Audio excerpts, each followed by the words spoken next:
Wala taga Davao nga bakla. Basti, Duterte. Kahibalo jud mo nga ako, sulit Duterte jud ko. Sulit Duterte supporters jud ko. Patay pa gani ko diri sa TikTok. Kahit saang platform. Ipagtanggol lang mo mga Duterte. Pero kung inanay mong style, basti. Kung ganyan estilo mo, pinalagan ka lang ng matanda na, parang umaayaw ka.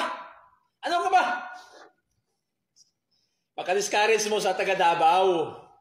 Kung inanay mong style, basta makadiscourage kang taga Davao.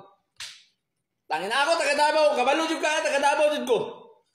Barangay 19 ko. Pareho ra tagsuna. Pareho ra tagsun. Pareho ra tag distrito. Pero kung inanay style ni mo, nak na. Usa na inyo ang style sa Davao City dai, hurat-hurat lang. Ang musukol sa inyo, siyempre, hindi yun musukol sa inyo, kay mga Duterte good mo. Di ba? Kami mga tambay dyan, dati sa Davao City, hindi nyo mo palag sa inyo, ha? Kay mga Duterte good mo. O palag sa inyo, papusilon namin ninyo. Nga karon nakita na dyan na, oh.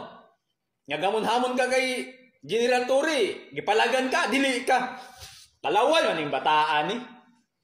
Yun sa man yung pagkanaon na, eh. Abi, isog ka kay taga Davao. Wala taga Davao nga talawan, basta, uy,